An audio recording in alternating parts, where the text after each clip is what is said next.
What is up, everybody? A very special edition of From the Hill today, folks. Joining myself, Swaggy B, Jackie Boy, Nikki the Prof Boo-Ha on the ones and twos. Nikki, say hi to the folks. Hey, everybody. How's it going today? We have got a very special show today. First time in studio, so really excited about that.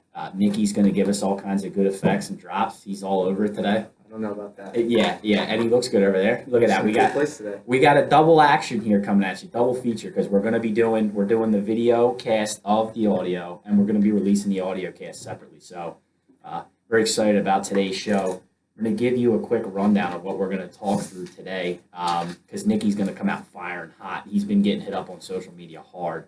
But we're going to do some baseball Nobody likes talk. my opinion. Now, well, that's a good thing, right? And if people don't like your opinion, then they want to listen to you talk about it. I don't know. It's a Howard Stern effect. We'll get some feedback. So we're gonna do some baseball talk. We've had some big trades, some big things going on here in baseball. We're gonna talk some NBA. That's hot right now. Of course, we'll throw some Sixers out there, but we'll do some overall NBA. Of course, we're going to give you the NFL picks. Swag's coming off another 2-1 weekend. Let me tell you, if you're taking Swag's picks, you're making money. We're going to go through that to confirm 2-1. 2-1, 2-1, 2 straight weekends. We'll see. That was because of the Patriots, bro. Because of that crazy cover with the Pats 2.5. I gave you that one. Yeah, but we both had it.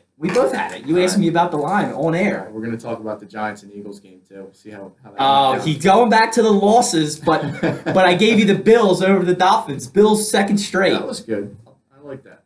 And then we're gonna do some lists because everybody likes top 5, top 3. We're gonna do your 3 overrated, underrated NBA players, right? And we're gonna do top 5 Christmas movies. So that's an exciting segment. That is going to be a good one, but I do have another list to throw in there for you. A little bit later on, this one you'll like, and I say you guys specifically. Oh boy, teaser, Nikki the teaser. All right, let's jump in. We're going to start with baseball, and this is so big things happening here with the Marlins and the Yankees, right? We're going to go right to the artist formerly known as Giancarlo, or he's currently known as, right? So Giancarlo Stanton gets traded to the Yankees, and I'm going to let the Prof start on this one because Prof took to social media on this, and it just honestly exploded. So, Prof, why don't you tell us your take on the Stanton deal for the Yankees, as you did to the folks on social media? All right, so my take is very unpopular, but the Yankees have just regressed, and it's going to be the dumbest thing that you guys have ever heard. I'm going to get a lot of feedback on this. The Yankees are going to take a step back in 2018 by adding the NL MVP. So tell us more about why you think that. What about adding him to the lineup? I mean, the guy hit 59 home runs last year, right? And you're adding him in the lineup with Judge. You're getting Judge some protection. What exactly do you think is the step back here? All right, so let's look at how are you going to set up their lineup? You personally, do you know? I mean, you have a feel for some of the players in their lineup, right? Oh, sure, yeah. But I'm talking think about it this way, right? You're adding a cornerstone outfielder with his power and numbers to that lineup. You're getting Judge, who probably didn't even need it in the first place, more protection in the middle of that lineup. I don't see how that could be a negative. Well, take a look at Judge from the first half of the year to the second half of the year. And I think you're going to see that pitchers have found out how to pitch Judge a little bit better. Now, listen, I love Judge. I actually, I'm one of his biggest fans. I was really excited when he started doing the things that he was doing, especially in the first half of the season. He did have a good second half. It wasn't a bad second half, but you could see the regression. He had a rough stretch right after the All-Star break, right, where he came out ice cold. Yeah, but so with that, I think that based on adding Stanton, everybody's looking at a duplication of last year, and it's not going to be as easy as you think. With adding Stanton in the lineup, you're going to go Judge, you're going to go Stanton, you're going to go Sanchez right in a row in a lineup that's already been kind of plagued with strikeouts. That's a lot of strikeouts to add to a lineup. Now, when you look at their holes, let's take a look at third base, number one. What are they going to do there? They got rid of Headley, which Headley he's not going to make or break your team. But if you want to talk about adding a cornerstone, that's where they should have looked first, I think. And adding some depth at starting pitcher. You have Severino that's going to come out, and he's going to be their top guy. But there's a lot of other holes that I would have looked at first instead of the money grab that is Stanton. They're going to make a lot of money. They're going to sell a lot of tickets.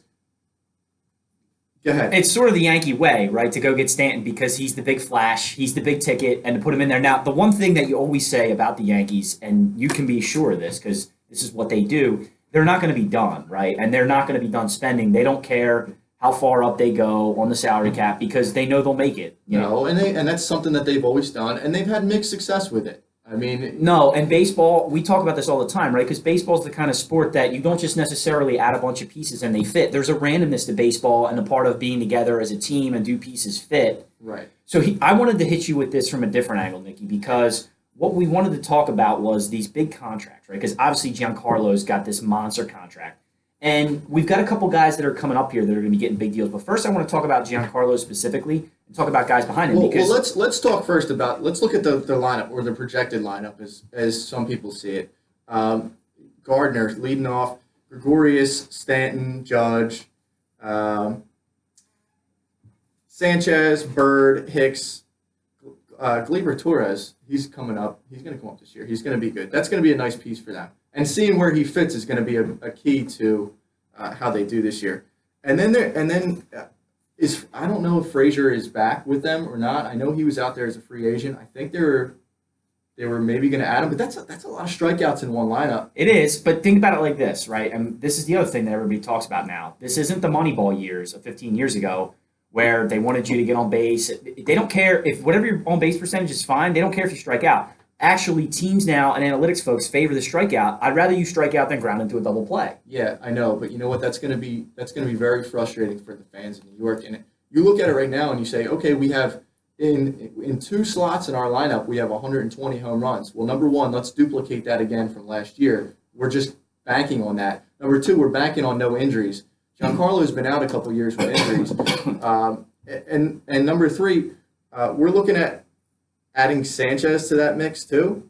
I mean, you're going to have a lot of disappointment, and there's going to be talk in New York about, is this the right move? I know it is, because you're going to have boom or bust games. They're going to set a record number for home runs. I guarantee you they will, which is fine, but that doesn't necessarily win you games all the time. No, it doesn't. They're also going to set records for shutouts. You're right, so actually, you make a great point. Actually, overall about baseball and where it's going, and so in terms of the watchability, right? Because fans are complaining about this strikeout home run watchability because it makes games in between the home runs even less watchable now. Because guys are just going up there swinging for the fences, and yeah, everybody wants to see the home run, right? Chicks dig the long ball. That's why Swaggy hits home runs.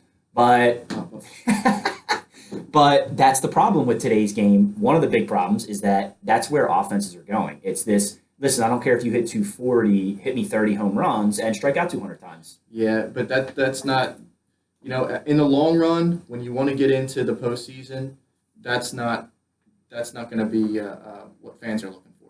You think you want that, and that may be fine when you're watching in June, July, but when you're making a run to the playoffs and you fall into one of these streaks and you hit the wrong time of year, fans are going to be calling for some answers. Well, and to your point, at the end of the day, right, pitching wins in the postseason. That's always been how it is, because good pitching typically beats good hitting, although that doesn't explain the Clayton Kershaw effect, but that's a whole other topic. They're my pick this year for the World Series. The Dodgers? They are. What about dude? What about the Red Sox? Yeah, we're looking good, bro. Well, and the AL East is making a lot of moves here. I think the Red Sox are going to be making some moves too, and that's really just keeping up with the Joneses in the AL East. I think the next team to really make a move should be the Blue Jays. When you look at a guy that's he's actually a lot older than people think or realize, in Josh Donaldson. I think right now to compete, and it's not going to be a popular opinion in Toronto, but I think Donaldson needs to be the next guy to move. At this point, he's still at a level where you can get a king's ransom for him. I think he should be traded to some kind of contender in a different division. Or, you know what? If the Yankees go after somebody like him, then that's where you look out. Because he's a premier hitter in the league. Power, average. He causes a lot of problems. Since we're in the NL East, let's talk about that big upcoming free agent in the NL East on that the Orange Bird team down there in Baltimore. Yeah,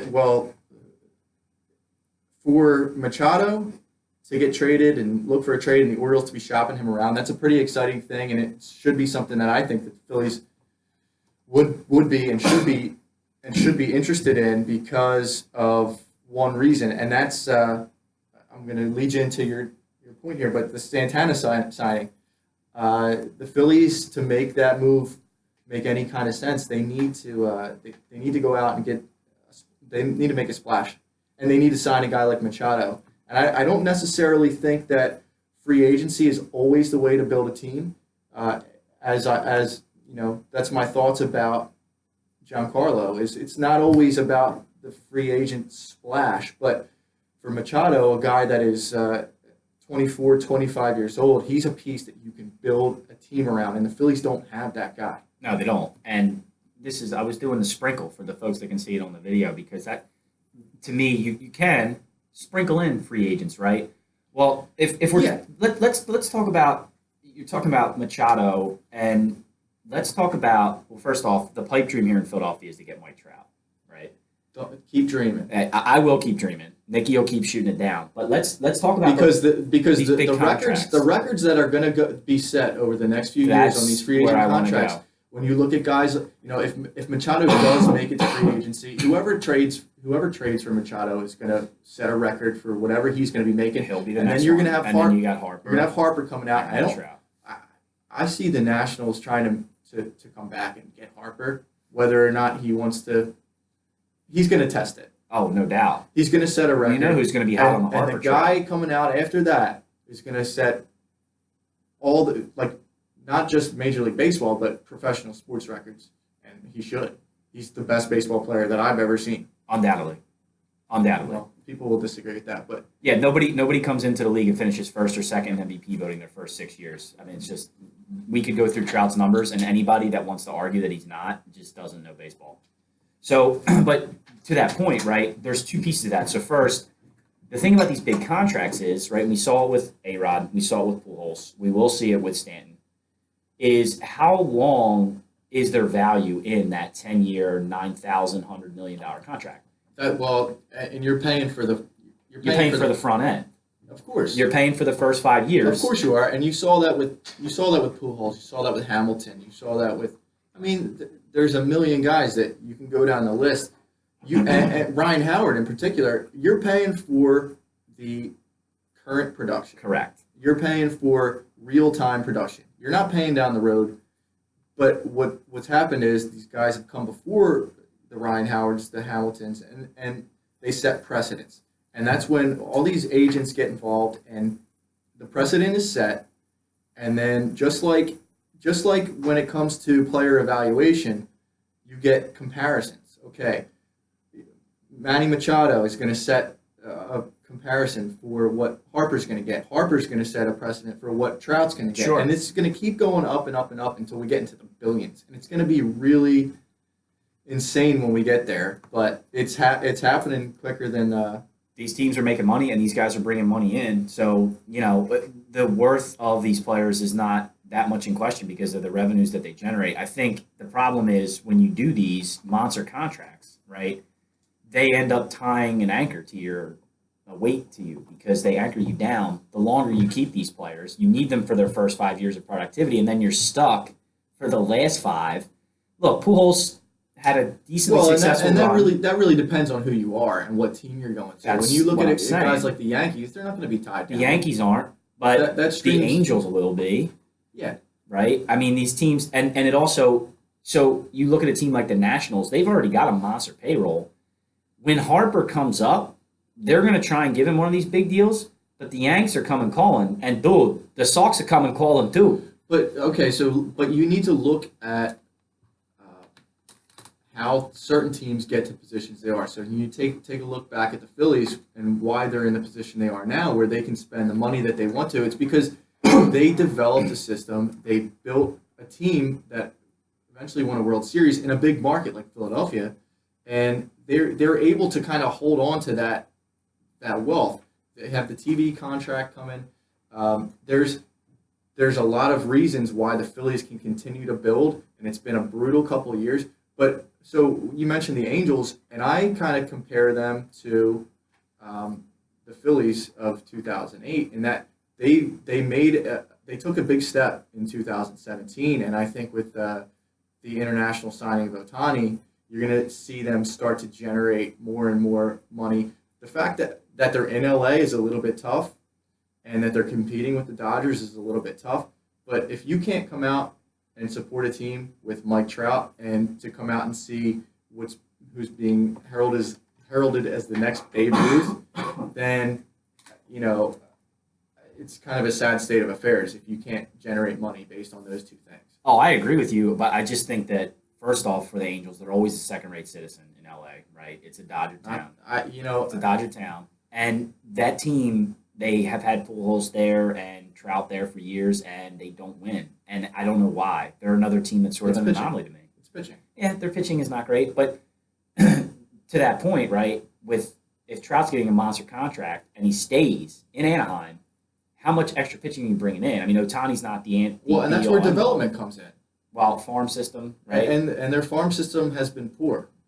I mean, and that's why you had people talking about getting rid of Trout last year, and you could basically handpick the players that you want to get. Well, that's the thing, and so that's where it comes down to, right? When we talk about winning in baseball or signing the big contract, is Trout worth it, or is a farm system full of great players worth it for Trout? So there's because look at the Astros, right? This year's World Series champs. There's two different ways to do that, and the Astros went through a lot of struggles to get where they are. 10 years because they got a lot of so to trade Trout, you're giving up your golden goose, and you're not.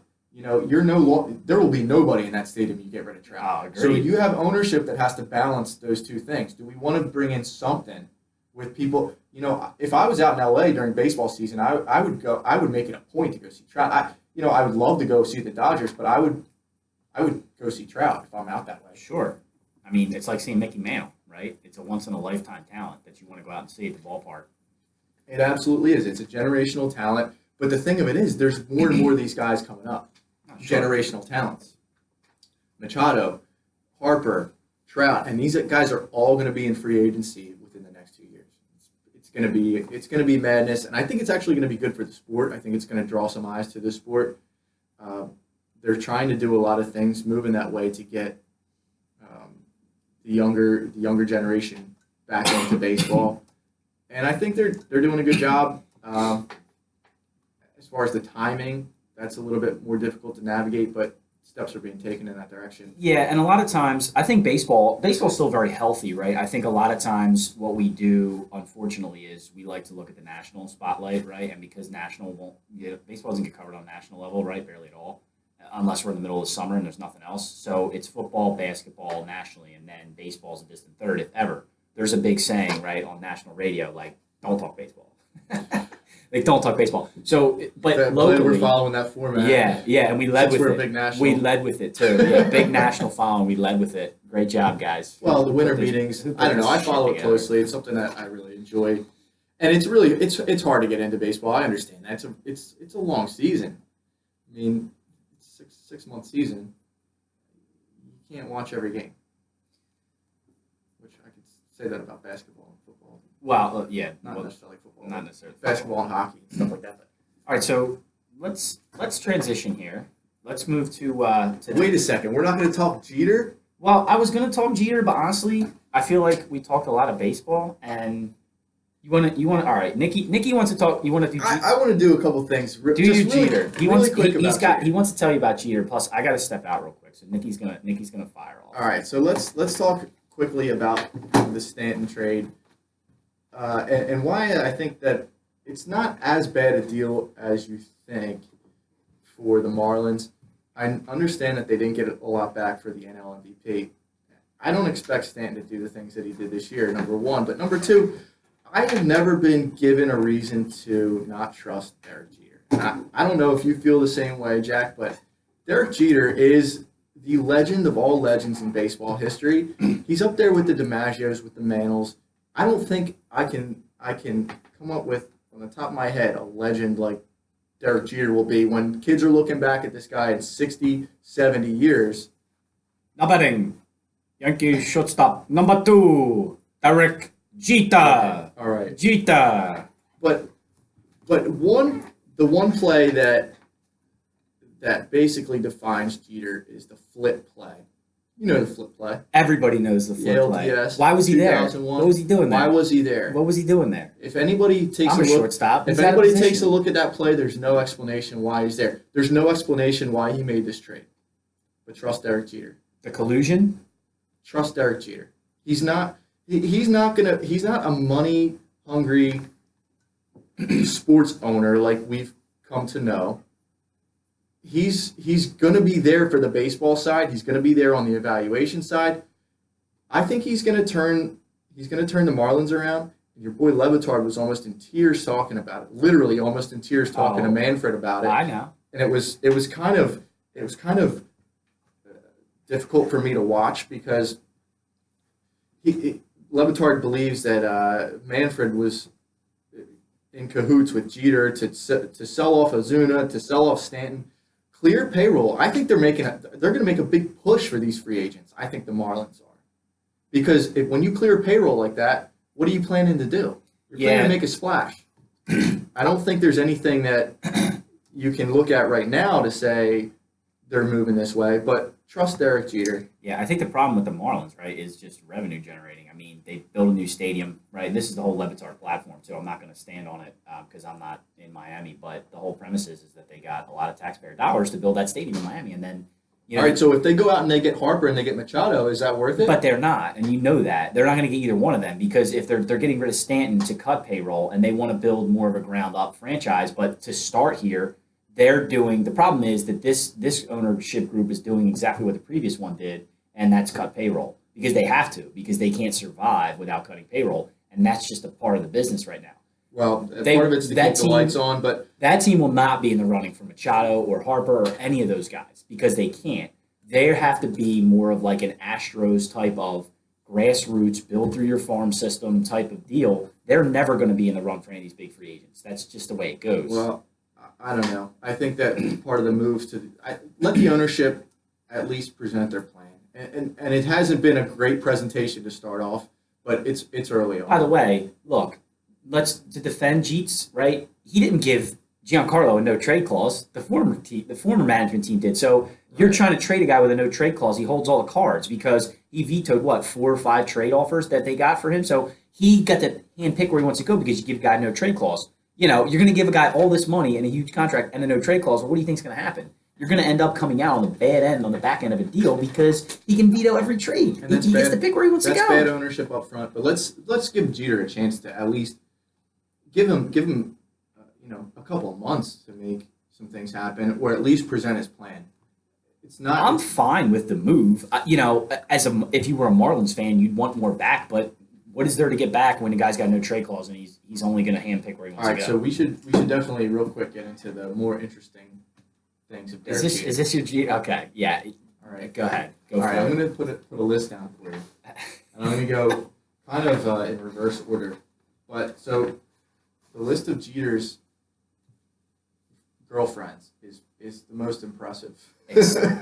More impressive than anything he ever did on the field. So we're talking 2000, early 2000s Mariah Carey.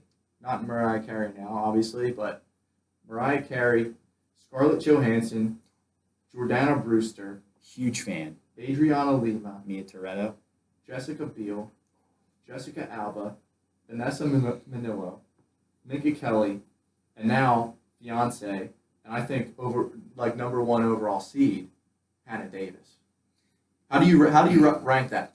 Well, Hannah's fantastic, right? And the funny thing about Hannah for him, because what is she, 24? And he's 42. He gets that on the way out after his big rundown. He settles there. So in the end, Jeter always wins, right? Always, no matter what. So trust Derek Jeter. Jeter always wins. That's the premise of this I'm with portion of the show. I'm with you. All right, that's all I wanted to say for Derek Jeter. But don't think for 1 second that Derek Jeter's not the coolest dude in the world. All right, so let's move to the NBA because there's a lot of big things going on in the NBA right now, and quite frankly, the popularity of the NBA is just off the charts. I love it. I talk about this on Tuesday that Philadelphia is just alive because of the Sixers. Right now, there's a lot of venom spewing around. We'll touch on that a little bit, but where I wanted to start is this week, a Philadelphia native and a legend, had two numbers retired by the Los Angeles Lakers. I don't know if anybody's ever had two numbers retired ever, right? Because in Jordan's case, they pulled the 23 down from the rafters when he was wearing 45. So the Lakers retired Kobe's 8 and 24. And I had to talk about Kobe because I have a lot of man love for Kobe. Big man crush. You know, he's a local guy, Lower Merion High School. And I got to say, someone asked me last night who's my favorite basketball player of all time, NBA player. And it's Kobe Bryant, no doubt. I still wear my number 8 Kobe jersey out everywhere, not to bed. I know what you're thinking, Nick. And what I wanted to do is I wanted to talk about your favorite NBA players of all time and why that's so. So let me start with Nikki. Nikki, who's your favorite NBA player of all time? Oh, you don't want to hear this. I want to hear it. I'll release it. It's more entertainment value than anything. My favorite NBA player of all time is Jason Williams. So right now, if you go on Facebook and you search like white chocolate mixtapes, you could watch it for at least 2 hours at a time. He's got some amazing plays, It's just mixtape plays like running the break. So that's a great one actually. I mean, nobody's gonna sit here and say he was the best of all time, but for it to be your favorite, that's fine. Yeah, I mean, for me, like just I grew up just a point guard playing in Catholic League. Catholic League, but the like CYO League in like middle school. I was like watching that guy. I just want to go out there and have fun. I mean, and he, I would sit down and watch his highlights for a long period of time. I still like at least once or twice a year. I'll just jump on YouTube and check them out. This time every year, all the white chocolate highlights pop up. It's fantastic. So that's a good one. Second one. Let me give you my second one because this guy's a little bit more legit. All right. And I hated him. This funny thing is, I hated him while he was playing. And my second favorite player is Reggie Miller. Another good one. So now we're getting into the all timers, right? Because Reggie's up there. Reggie's clawing the list up there. All time villains. Oh, great villain. I mean, the 30 for 30 with the Knicks and Reggie Miller winning time is fantastic. It's the best. So yeah, John Starks would definitely disagree with that opinion. Hates Reggie Miller. Just like the guy, I love the way he played. I love that he was the villain, and I love the way that he kind of like fired up the team. He drug some Pacers teams to a lot of conference finals. Oh, no doubt. He was the prototypical, like the poster child for stay with a team and drag them as far as you can, as opposed to what players do now, right? And they just move as. Yeah, and that's why I don't know. The NBA, if you catch the right game, is really fun to watch, but if you catch the wrong game, you're going to be tuned out in 20 seconds because the super team. It's now the super team, and it's kind of like, all right, how many all-stars can we get on one squad? How can we boost our ratings? And that's what the Thunder did.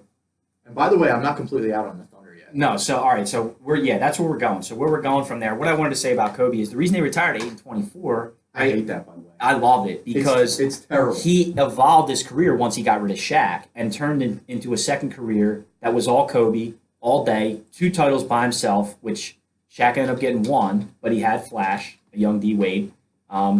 So I love that they retired both numbers. I think it's great. It represents both halves of his career. Quite frankly, if you look at his numbers in both 10-year stretches, they're both Hall of Fame careers. So. I won't knock anything that Kobe has done on the court, but Kobe, as far as like the human being Kobe, he's really, really annoying to me. I love him. He's like the Donovan McNabb.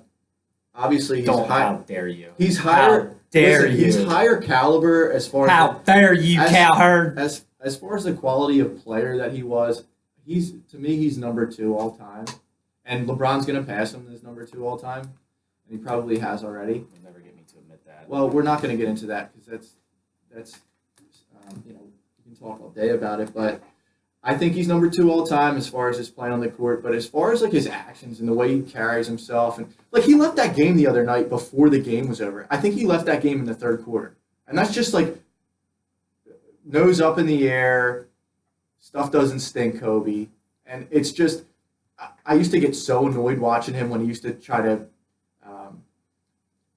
mimic everything Jordan did, like putting his hands up, like every time he make a shot, like, oh, I don't know how I did that. Oh, I'm Kobe. It's so annoying to me, and he drove me nuts. So talk about a villain. No, you bring up an excellent phenomenon. I'm so glad you went here because I really like to talk about it. Why is it that we let Mike get away with all that stuff? Because he was the first one to do it. Yeah, but like we talk about people's flaws and we talk about the flaws they have from gambling and the things they do and people that are negative to the media. We don't like that. Mike was the poster child for all that, and he still is. You want to talk about elitist? Michael Jordan golfs all day. He owns an NBA franchise. He golfs all day with a cigar in his mouth and a barrel of whiskey, and the dude won't talk to anybody, and he's the most elitist of elite people ever. But we all let him get away with it because we're like, oh, it's Mike. Oh yeah, it's great. It's Mike because he's the first one to do it. He's basically. He's the same person as Charles Barkley, except Charles Barkley, personality-wise, is completely. I hate Michael Jordan. I hate Michael Jordan. Mike, for the same reason. Mike and Chuck aren't friends anymore because Chuck criticized Mike. Chuck said, "You know what, Mike? I don't like the way you run that franchise. That's terrible. You make some better decisions there in your front office." Well, and now Mike doesn't like Chuck anymore. So again, it's Kobe mimicking exactly what Michael Jordan does, and just being a complete introvert. No, I think Kobe's a lot different than Mike. He's much more open with the media. There's a lot of things similar. Now he is because he's out of the spotlight. Well, yeah, he misses it. Mike isn't. Mike's not open at all. And Kobe's doing a bunch of ventures into the media platforms. Listen, if you sold billions and billions of dollars worth of shoes every year, and you still had billions of dollars worth of sponsors, and why would you have to come out in the media and do that stuff? Charles Barkley's doing it because he still needs a paycheck. Well, everybody wants to hear Charles talk, man. Michael Jordan can disappear forever, cash checks, do whatever he wants all day. That's what he does. Stay out of the spotlight. And why wouldn't you? I mean, Charles Barkley, he's just an entertainer. That's why I love the guy. So I don't agree with him all the time, but no, everybody loves Chuck. All right, so let's talk about these super teams because you brought it up. So you're right about a certain amount of things, and here's the problem with where this NBA has gone. It's two teams, right? And we're going to sit here and we're going to say who can. Oh, in the East. I'm talking about overall. Who can knock off the Cavs in the East and who can knock off the Warriors in the West? Like, can anybody? Look at the Rockets now. Well, that's where we're going to go. So let's start. Do you think the Rockets, in a 7-game series, have a legitimate shot to beat the Warriors? Because honestly, I don't. Why not? I don't. Okay, well, go ahead. Why? So in order to beat the Warriors, right, you need to do two things, okay? And the Rockets have half of it because the Rockets don't shoot a higher percentage than the Warriors do from three, but they've also changed the math, which the Warriors have evolved the NBA game by changing the math. We'll shoot the three more than you'll shoot the two at close to as a percentage as you do, and this way we outscore you. You get two, we get three. Right. The Rockets run that D'Antoni system where they go up every 15 seconds and take a shot, so they shoot in volume enough, and they're proficient enough to keep up with them. Yeah, and I know that system hasn't been good in the playoffs, but you've never had two players now like Chris Paul and he was out last night. They're saying stay today, but you've never had two players that are versatile that can Harden can drive the lane or he can shoot it. Now Paul can drive the lane or he can shoot it, and he facilitates. And Harden facilitates too. I mean, he takes his fair amount of shots, but at this point, you can't really go down a list of teams and pinpoint certain players and say that they're not going to get their shots up. No, look, I'm not going to question the Rockets' offensive capabilities, believe me, but the second half of that is that team can't play any D. Who can? Who can in the West? The Warriors can. The Warriors do every year, and that's the difference because when it comes down to a playoff series, it's going to be the D at the end of the day, and the Warriors still can't play D. Listen, the Warriors, the chances that they make the finals, I would put them at 75, 80%. I was going to say maybe higher. I was going to say up but to say that they can't do it, listen, I'm not an X's and O's basketball guy, but the way that the Rockets are playing, I give them a chance. I give them a chance. Well, and it's the same thing. I think it's the same thing in the East. What about Oklahoma City? Oklahoma City's not done. Why is it that team can't fit? Like, what's the problem there? Well, it's because they're in the first 25 games, 30 games of the season. So I don't disagree with that. There's new guys on that team, and Westbrook, he has to kind of do it all. He's facilitating, he's scoring, he gets his shots up, and he plays with an intensity that you can't sit there and say he's a selfish player or he doesn't play defense. He goes after it. Listen, and he plays the entire game. You are going to be very hard pressed to find anybody that would say they don't love the way Russ Westbrook plays the game and the intensity he plays with. I mean, first off, he's probably, I've been saying this for years now, he's the best Twitch athlete I've ever seen. His athleticism, his athleticism amongst the best athletes in the world blows my mind. But here's the problem. Here's the problem with Russ, and I'm starting to think that this is becoming a pattern. Russ might be the new Allen Iverson, like the toughest guy ever to play with. So talented and a great player, but nobody else can play with him. Wait a second. Nobody else can play with him. I could not disagree with you more.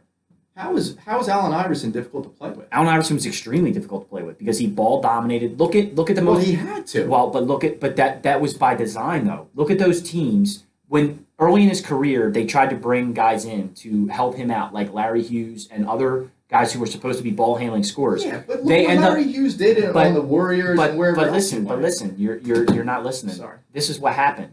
They brought Eric Snow in and Aaron McKee and guys that were just complementary pieces because they wanted Allen to run everything because that was the only way that they could succeed.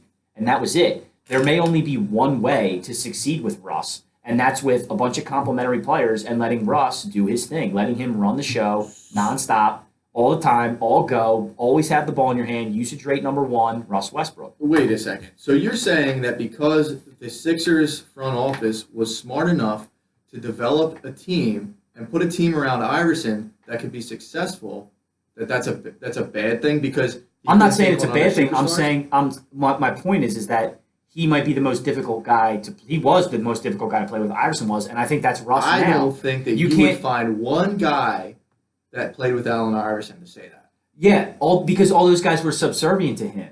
Look at that team. Eric Snow had no offensive game whatsoever. He was formula. He was on that team because of Allen.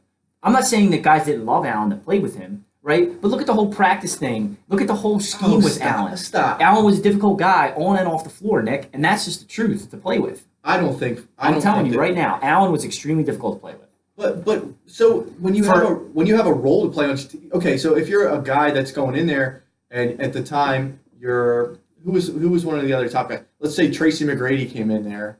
Okay, yeah, maybe there'd be some clash in there. But you're making my point. But NBA championships are not won with role players; they're won with superstars. Yeah, but you're going on assumptions alone. They're not difficult guy to play with. No, these are facts. Where does that come from? Because look at the roster. Anytime they tried to bring in anybody that was of proficiency or would be another superstar, it never worked. Name a player. Chris Webber.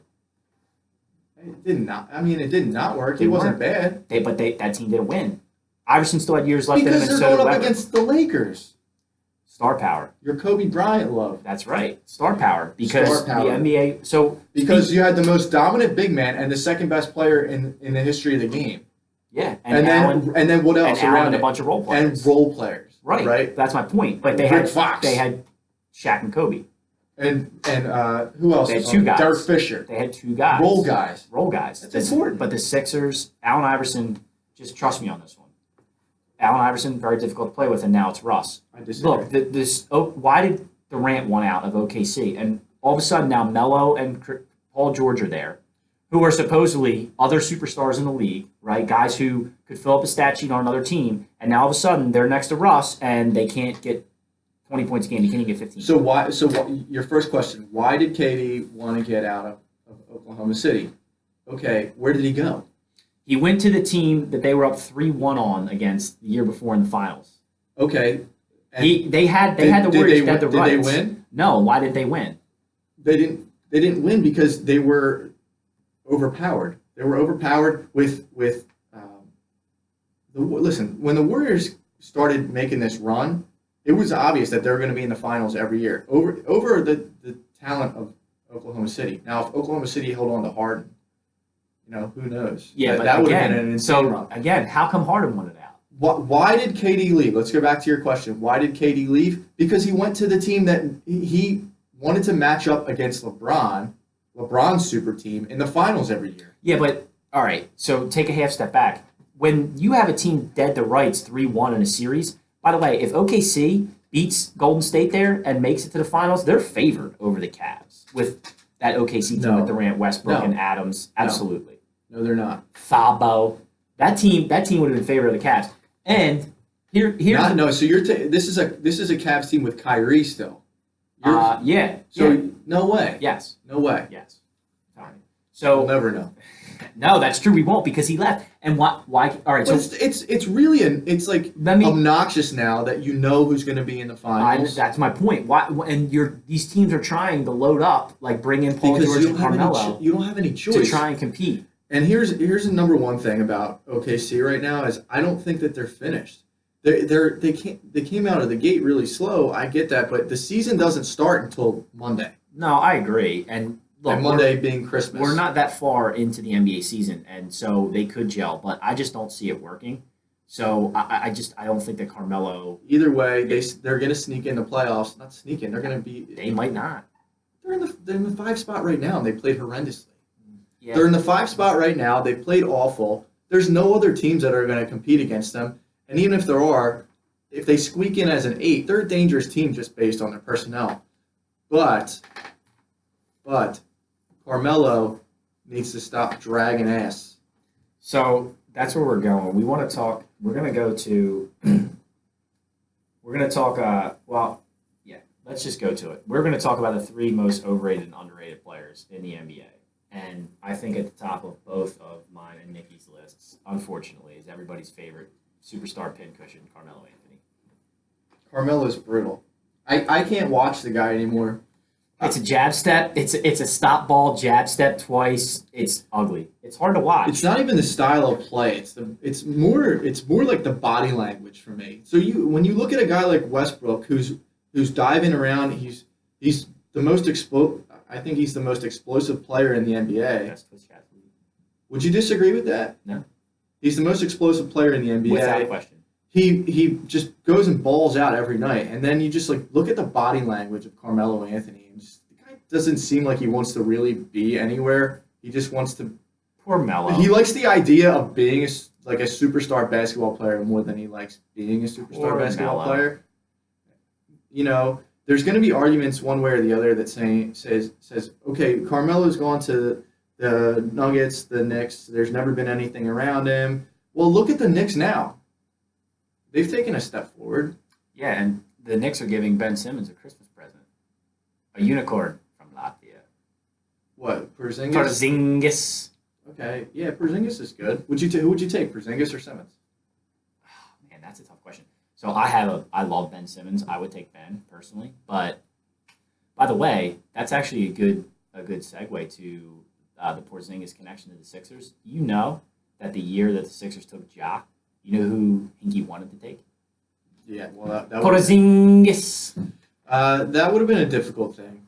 Well, you had JoJo sitting on the bench already, and it was we need. Actually, you know what? Maybe look what ended up happening. We get Ja, and then he ends up sitting and it doesn't work out, and we get rid of him. So. I say it would be a difficult thing just because of the fact that they're so big man heavy right now. But if you swap him out for Ja, I mean, you make room for that. Absolutely, you like the unicorn in the Sixers. So what do you do? What do you do with Embiid, Porzingis, Simmons?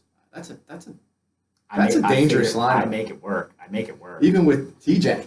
I love TJ.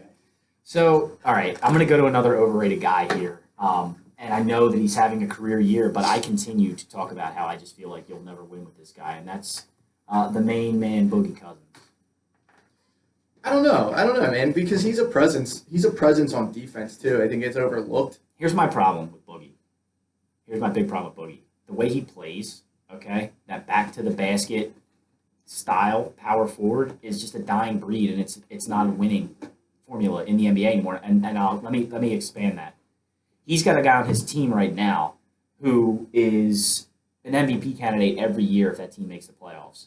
And he's what you want in a big man now because he can high screen and roll, he can ball handle, he can shoot, he can move. Boogie can hit a set shot, but he doesn't move like that.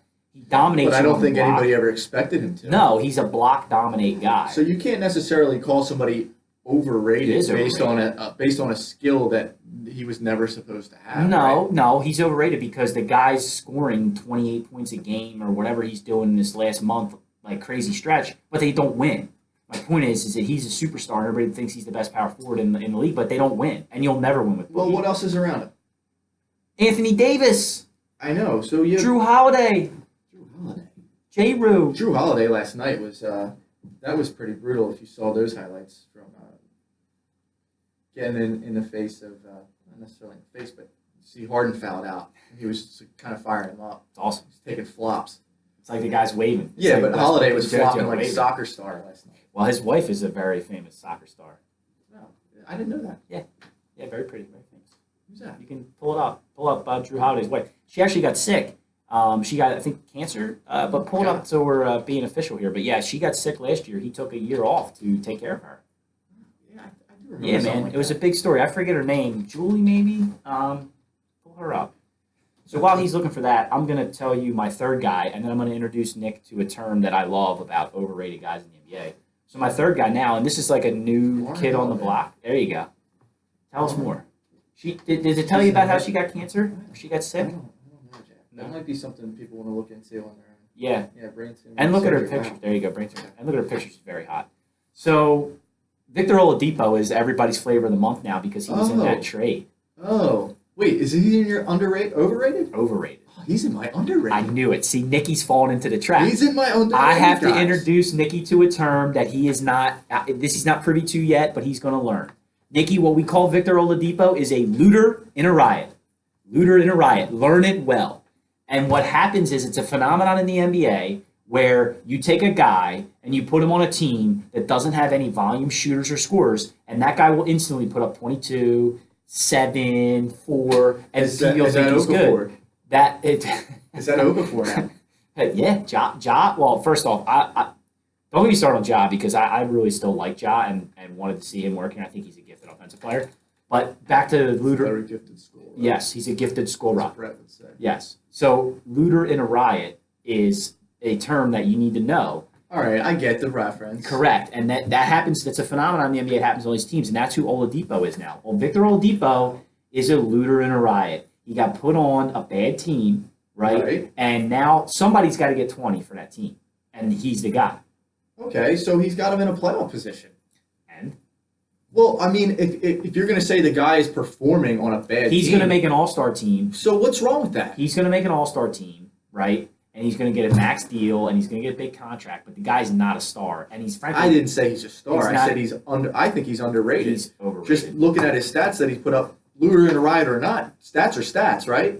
I mean, somebody has to step up and take a team to the somebody playoffs. has to score And he's got 20 him in a points. playoff position. And I don't think that you can sit here and say somebody's overrated for actually stepping their game up on a third team, getting them in playoff position where they're not gonna listen. Are they gonna make a move in the playoffs? No. The Pacers aren't gonna do anything in the playoffs. Okay, and outside of two teams, probably nobody is. But just to say somebody who's stepped up their game just based on the position that they're in, to me that's not overrated at all. That's underrated. He's not a guy that you think of off the top of your head when you think of the top superstars in the league, is he? No, but he's getting touted now because of the first 30 games that he's had as being this guy, and he's going to make the All-Star team. And he should. Well, maybe. So he might be deserving the All-Star based on numbers alone. But to me, right, this is a guy. Victor Oladipo was third overall draft pick, second or third. He came into the league touted and hasn't done anything. And now all of a sudden you put him on a bad team and you just let That's him a good point. volume shoot, and now he can get you 20, and all of a sudden he's a good player. All The right. fact that he's just tossing up volume numbers, being that looter in a riot, somebody's got to shoot and somebody's got to put points up for that team. You lead me well into my overrated, one of my overrated players. Go for it. You talk about guys getting drafted high and having a little bit of a profile coming into the league. How does Andrew Wiggins sit with you? Ooh, yeah. So he's the guy, right? Number 1 overall pick that we keep waiting for him to develop, right? It's that whole Timberwolves team, we're waiting for them to develop. But when right? you talk about ratings and overrating versus underrating, that's what it's based on, is your expectation of what that player should come in and do. And Wiggins has not lived up to that expectation, where a few years ago, people were talking about throwing their entire season, Philadelphia specifically, in the hopes of getting this guy. And what did we get in that same draft? I think it was the same draft, wasn't it? The Wiggins draft? Yeah. Maybe I'm wrong. We'd have to look because I want to make sure that we're looking at the right drafts. But I think in Yeah. the Wiggins draft we got Embiid. Exactly. Yeah. Who would you take right now? I take JoJo. Don't try me from that. All right, so Wiggins, yeah, it's 2014 draft. Andrew Wiggins, number 1. Joel Embiid, number 3. Who went 2 that year? It's interesting. Oladipo. So Keep it moving. I'll check. I want to talk about underrated players, and I'm going to go right back to the Pelicans, and I'm going to talk about Anthony Davis and why he's so underrated as a player. And legitimately, he would be an MVP candidate every year if that team made the playoffs. Jabari Parker. There you go. Jabari Parker. There's a bum. Sorry. So look at that team. And they bring Boogie in, and Anthony Davis he's like the quiet superstar. He doesn't make any noise. He's not forcing his way out, but I think it's coming soon. Actually, I have a couple theories about where he's going to land. But Anthony Davis, to me, is the most underrated player in the league, by far. If that team's a 7 seed in the West, he's an MVP candidate. His numbers are ridiculous. The guy does everything. He's got an awesome unibrow, Anthony Davis. All right, so for me, in this one, I actually have 2 that are, you're going to say, no, they're not. They're not underrated. And that's basically because they're complete studs, but they're still underrated for the amount of pub that they get and for what they do and the style of play. Okay. And you might be able to guess these 2 guys that I'm going to give you. Okay. Do you have a guess? I don't. All right. Kawhi Leonard is underrated. Sure. I mean, even for as much as he's touted. Exactly. I agree with that. He's unbelievable. It's ridiculous. He's unreal. And he does it on both sides of the floor. Yes, he does. I would put him up there with Westbrook as far as guys to build a team around. I mean, do you go that far? I build a team around Kawhi. As much as I love Russ, I don't know if I build a team around him. That's what we were just talking about. I definitely build a team around Kawhi. I don't know if I build a team around Russ because I just don't think Russ is got that winning formula. You may be right, and history shows that. I can't argue that. Who's this other guy? Dude, Giannis, man. The freak. He's not all right. So I can't give you him as underrated because he's all over everybody's radar. I'm not gonna say he's overrated because he's not, but he's rated. I know, but properly rated. I need the drop right now. Properly rated. I just think that he's ridiculous. I don't know. His length is unbelievable. I base this on things that I hear and I see, and I don't jump on and follow NBA radio, and I don't follow NBA TV like I do with some other sports. But I don't know. I watch these highlights here and there. And this dude's jumping from the 3-point line. Dude, he's so long. You look at like athletes in the league right now. Yeah. He's 6'11", 6'10", 6'11", and his arms, his length is outrageous. He's so athletic. Yeah. His biggest problem right now is he's learning how to play basketball, right? Well, and he's not a long-term basketball guy. And but that's like, look at the projection on the guy. Oh, the ceiling is the reason it's what is it? What was that saying? The roof is the ceiling, or what was that? The floor is the ceiling. I don't know where you're going. I don't know. But the reason I say that, like, it probably sounds stupid for me to call him underrated, just based, if you're a big basketball head, but because he's ranked like on ESPN as the number 2 player in the league. But I still I don't know. Maybe it's because he plays in Milwaukee, but yeah, I can't give. I'm with you. I love Giannis. I can't give the Greek Freak underrated only because I think he's properly rated. I think, dude, this is a weird one too. I got a lot of weird ones. All right, go for it. Lou Williams is underrated, is he not? Sweet Lou. All right, so I love Lou Williams. Lou Williams, I would say that he is actually a little underrated. He's instant offense, right? Like Kyle Korver, sip it, it's hot. Little instant offense. Yeah, but he just comes in, he does his thing. He comes in, he gets you 20. Yeah, he's not going to make a lot of noise. He can't play any D, but in the league, who can? I'm with you. I'll give you Lou Williams underrated. I loved when he was here. I actually waited on him at an Outback. I'm with you on Lou. Many years ago. Outback Steakhouse? Yeah, so I waited on many famous people. Friends, good friends with Lou? Yeah, him and Terrence Howard. Waited on both of them. Terrence Howard, he's a Plymouth guy. So when you initially sent me over, we want to talk about overrated, underrated. Who's your all-time overrated player? In the NBA? Yeah. That's actually an easy one for me. Go ahead.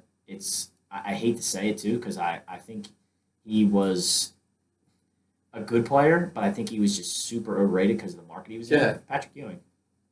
Yeah. That's an easy one for me. When I look at the big guys from that era, Like every time he went up against those big guys from that era, he got dominated. If you go the Admiral, if you go Olajuwon, Ewing would always get dominated. But he was playing in New York. Yeah. He was just a big body. He had some skills, right? But he would never hold up in this league. Never. I agree with you there. Never. All right, you want my overrated? Obviously, me asking you was to get to my overrated. Of course. All right, so and I don't know if you'll agree with this or not. Are you a Duke guy? So, all right. Am I a Duke guy? I'm not a Duke guy. I actually don't really like Duke, but I like a lot of Duke players. So you might hurt my feelings. All right, so I think like there's a lot of players out there that their college their college profile comes into the NBA, and we talked about we expect them to do certain things. I think that my most overrated player is Grant Hill. Oh wow! Is that weird? Wow, Grant Hill, huh? Grant Hill's overrated. Jalen Rose called Grant Hill Uncle Tom. Well, I don't think we're allowed into those issues. No, I love Jalen Rose, by the way. So you think Grant Hill's overrated, huh? Yeah, dude. So this is a guy that's being talked about as like a Hall of Fame player, and I understand that he was very well rounded as a player. But as far as I don't know, he's just boring to me. He averages like 16 points a game, which to me isn't Hall of Fame-ish. I know he did some other things as far as. I'll tell you what the problem is with Grant Hill, and it's tough. It's hard to give someone the overrated title when they had the injuries that he had. Well, then you can't talk about Hall of Fame.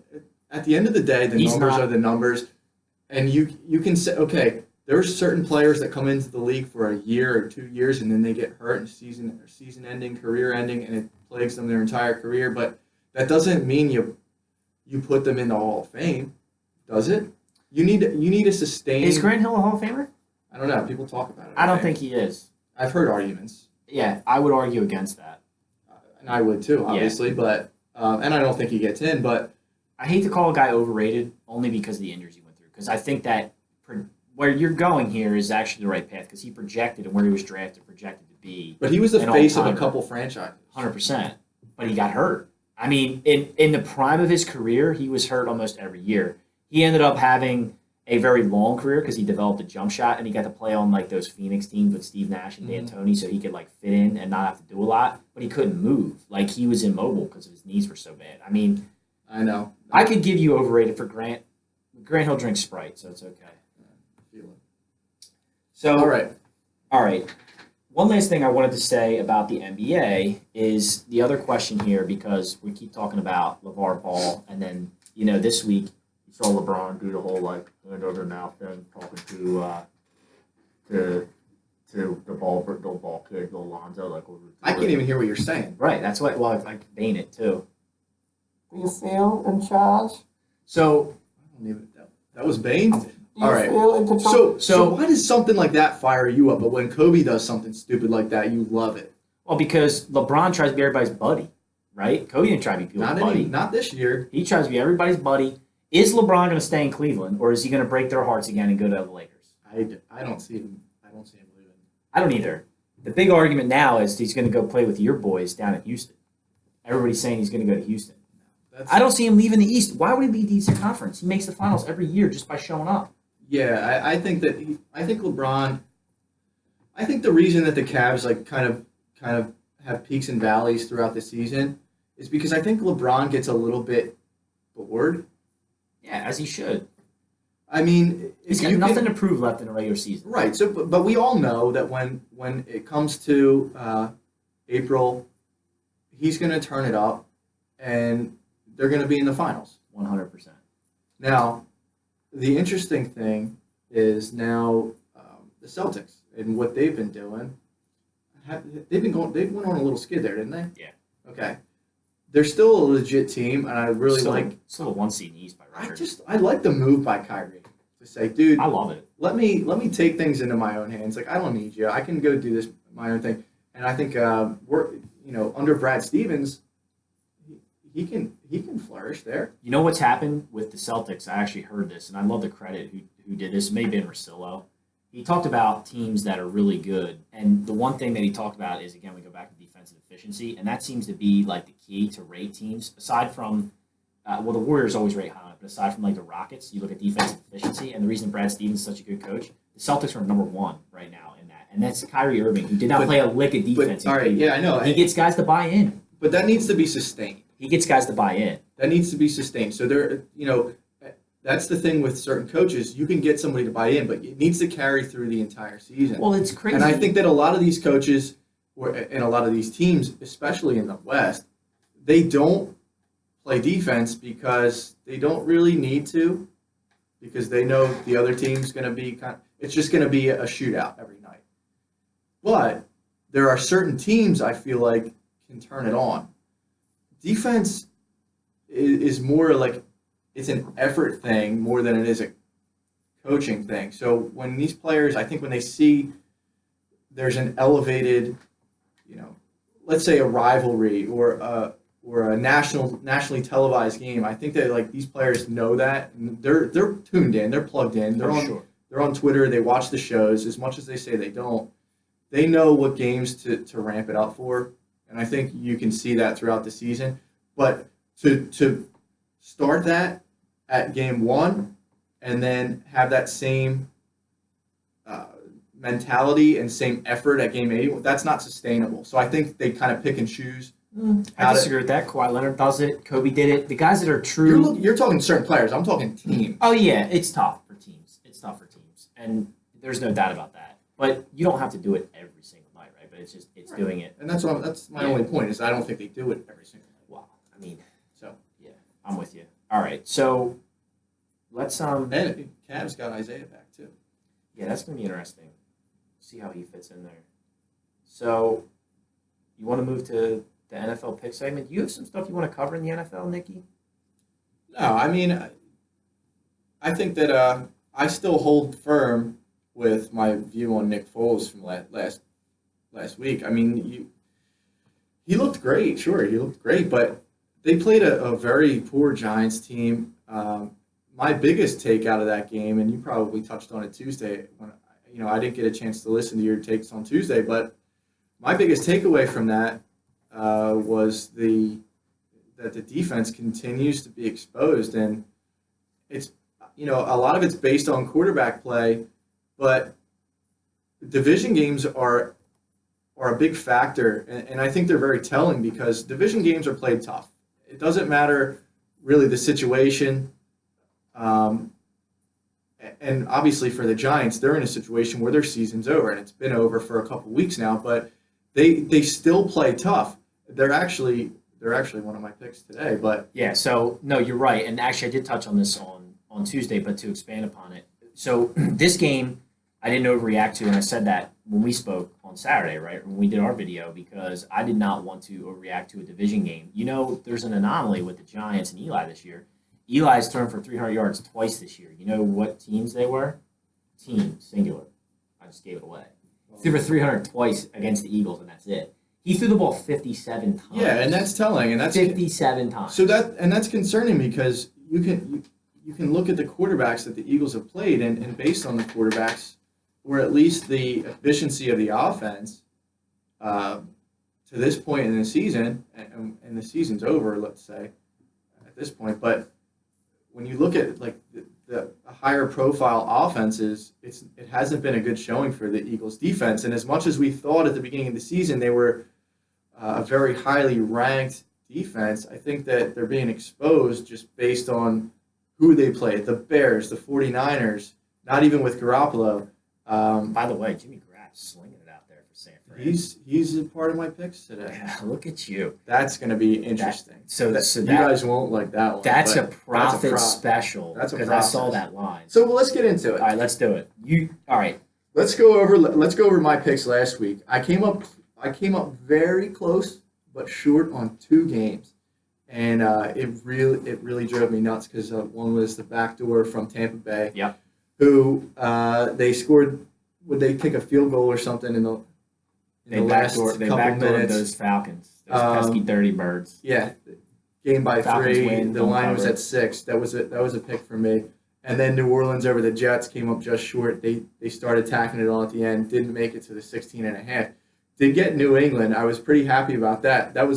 I had a rant about that game, and I Yeah, even mentioned at the as beginning. many We people both did. took the Patriots minus 2.5, and they won by 3. Although we all know that They lost. they lost that game, so And you know what? I don't have any problem with them losing that game. I don't either. That's a third straight. That's a third straight road game for them. I think I heard something about the percentages of uh, uh, having 3 road games in a row. The percentage of winning that third game, which is why the Eagles win is fairly. It's a little more impressive with this stat, but I think it's something like 30% of the time you win that game.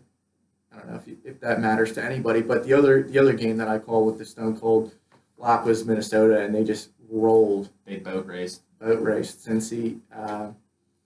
Minnesota's legit, man. I told you about Case Keenum. You didn't believe me. And as much as you I can still say hate 'em. Cincinnati's not a real team, Minnesota's doing it against everybody. No, I still hate them, although they're in my pick segment. So Well, they're part of my pick segment too. But Yeah. yeah, I don't like that. all right, let's start. So again, Prof wanted me to verify that I went 2-1 again for the second straight week. So we were both on New England last week. I also was all over the Buffalo Bills. No one circles the wagons like the Buffalo Bills. So that was my second win. And the Eagles lost from they didn't cover. They should have. Nigel Bradham drops a pick 6 that Eli I told you. handed to him. I told you about that game. Sure, but they were on top the whole game, second half, and they had that cover, but they just let the Giants get some garbage points to What come was back the other and game I backdoor told me. you about after we shut down that I forgot to put in my Oh picks? yeah, you wanted the Panthers, Panthers over. and they Green Bay. covered. And they, So yeah, Prof's lean, we'll give him the it was lean. my mistake. I should have offered that. It's a problem doing a lot of picks. All right, so you go ahead and start. Well, you're Yeah, good. so- Go to Minnesota because we both are on that pick apparently. Yeah, we are, but guess what? We're on two opposite sides. How do you know? All right. Maybe we're not. Maybe you're You buying the don't process. know. You don't know what Swags is All right. into yet. Let's open with that game. Green Bay +8 over Minnesota. I'm taking Green Bay. Okay, so let me give you an update, Prof. I just checked the All right. line on that. As Yeah. we're here real time, you know I like to do it, pull it up. It moved up to 9 for Minnesota. Minnesota -9 right now. Wow. Okay. But it was down from what? It was down from 10, Okay. but it went back up to 9. I saw it creeping down, but now it's back up at 9 real time. Significant enough for me. It's still significant enough for me to take Green Bay. I like that game. It's a division game, like we talked about. Those games are pretty tough. Minnesota, did they beat Green Bay the first time? They'd I'm not have to, sure. right? We could check that. They have 3. Probably. All right, so I'm going Green Bay. I got at +8. I got Green Bay. Second pick. Nobody's gonna like this pick. San Francisco +4 They are still +4. over Jacksonville. Jacksonville in San Francisco. So that's an instance where you look at the line and you say, Yes, that's a a prof. weird That's line. a prof system special because you look at that line, right, and you would say Jacksonville going into San Francisco. That's at least his touchdown line, Oh, and I yeah. look at it and it's at 4. Yeah. It also has the feeling of, and people have heard me use this term before, the hear kitty kitty to bet Jacksonville, like oh look. That's the process. I know. Dude. Oh, look, it's so short. Look, That look, is the process. Look, it's so short. Here, kitty, kitty, kitty. That's how you get process. So I like that pick. I like the Niners there. All right, interesting. Dallas, take Dallas -4.5 over Seattle. I like Dallas. The line has moved. I think it opened up at something like 2.5. So you want the line update on that one? Yeah. 5. Cowboys Take 'em. -5. Seattle That's in even Dallas. better. Take them. Next one, moving into Houston, +8.5 over Pittsburgh. I like that. You like the points there, huh? Yeah, points moved. I think it opened 10.5, something like that. Okay. 11 maybe. I like Houston with the points. Final one for today: New York Giants +3.5 over Arizona. Turd Bowl. Don't watch it, but bet it. All right. So Swags is going to go. We're going to start in Minnesota. And yeah, you're right. We're going to go head to head. I think that Minnesota I is knew you were going to gonna. crush the Packers this week. Absolutely crush them. Division games, man. Grind them into little bitty dust. And the Vikings at -9, I would take it all the way up to 10. I wouldn't take it over. Like, I wouldn't take it at 10 over, like double digits, I won't take. So 9.5 is where I would stop. But, like, if that line keeps moving, I won't take it at double, but I would take Minnesota anything up to 9.5. Scared. A little scared. Well, I don't want to give up double digits, bro. Look, this is betting, the betting game. Yeah. Of course, as always, Swags is going to give you 3. So next game, again, we're going to ride them. I keep riding them, and they keep winning for me, so I'm riding them. No one circles the wagons like the Buffalo Bills. The Bills are playing New England this week, division game. It's too many points, +11 for the Bills. I'm taking it. I'll take the points. I'll take in Tyrod I trust. I'll take the Bills in the points plus 11 against New England. And then my blowout special of the week, Jay Cutler and the Dolphins travel to Kansas City, and their season's over. Cutler is maybe hurt again, or I don't even care. The Dolphins stink underwater, and the Chiefs are giving 10.5. Lay them. Take the Chiefs to run away with it. Chiefs boat race the Dolphins on Sunday. That's the lock of the century. Go Chiefs. And, yeah, that's my 3-pack. All right. Can't say I agree, but do your thing, man. Hey, when you consistently go 2-1, you're making money. That's right. So we got one more segment we wanted to do here, very special. And I kind of threw this at Nikki last night, so I don't know if he's had a great time to research this one. I don't know if I have. So we're going to do your top 5 Christmas movies. And if you can't make 5, that's fine. Yeah, I got a couple in the bag. Yeah. So what I want to do to start this, everybody that knows me knows that I hate Christmas. I was about to say effing Christmas. Dude, I am the Grinch. Like, I literally hate Christmas. Like, my neighbors, my elderly neighbors, the sweetest people, they're outside, like, putting up their new angel with the lights on, and I walk outside, and I'm hitting with snowballs and stuff, and they're like, Jack, where are your Christmas lights at? And I just bah humbug and, like, walk back inside. I hate Christmas. I don't hate Christmas, like the day of Christmas. I hate the lead up, and I hate the bustle, and I hate the, it's turned into something. I hate it all. I hate it's the gifts. It's turned into something different than what it should be. I will buy someone a gift on any other day besides Christmas. Don't expect a Christmas gift from me. I hate Christmas. All right. So you want to get into Christmas movies? Do you want to start off give me your top 3 Christmas movies in reverse order. 3, 2, 1. Okay. So that's kind of difficult. Or do you want to go? You can go 5 if you want. No. So here's what I'll do. I'll do it top 3, but 2 of them are basically the same movie. Christmas Story is still number 3 for me. It's a classic. Like, it's a classic, and I think that the overplaying of it has kind of cheapened it a little bit. Like, I used to. But that's part of the lore, right? Christmas Story 24/7. TBS plays it 24. Oh yeah, like they play it back. They play it back to back. That's too much for me. It's cheapened it a little bit. I think it's become almost cliche, but it's still one of the best. The next 2 are part of a series. Home Alone 2. 2? Home Alone 2 is number 2. 2? Yeah. Home Alone 2 is number 2, and Home Alone 1 is number 1. Wow. Those are the best Christmas movies ever out. Those are like Christmas time click and sticks. Buzz, your girlfriend. Wolf. Those are click and sticks for me during the holiday season. Easy on the soda fuller. It's like funny. It's got you got your Pesci. They're great. They're great. Those are great movies. That's a good call. All right, so I'm going to incite all sorts of anarchy with my top 3 because I hate Christmas. So my number 3 is Jingle All the Way because Good. Arnold. I was talking about that because last it's night. Arnold and Turbo Man. Turbo Man is here. You got Sinbad, Phil Hartman. Sinbad, the kid that plays Anakin Skywalker in the first movie, is in it. He's brutal. And who's his wife in that movie? But she's a smoke show. Taya Leone. She's a smoke show. Yeah, she's all right. She looks good. She's no Derek Jeter girl. Wow. But that's so Arnold comes in at number 3 with Jingle All the Way. Oh, you're buzzing the speakers here. Sorry. Right. I'm licking the microphone. Go ahead.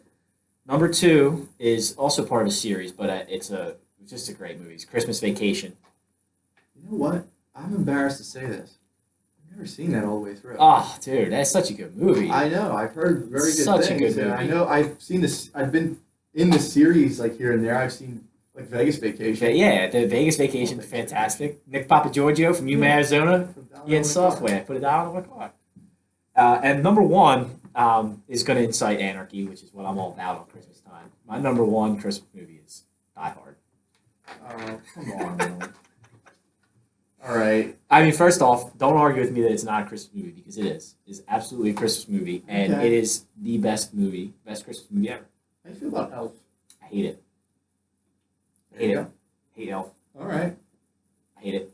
The only funny part is when the cabs hit him when he's walking across the street. It's like the yellow ones don't stop. That's the only funny part. I hate Elf. Hate that movie. All right. Can't stand it. So those are our movies there. What else you got? Honestly, buddy, that's all I got. All right. We can't go another 2 hours.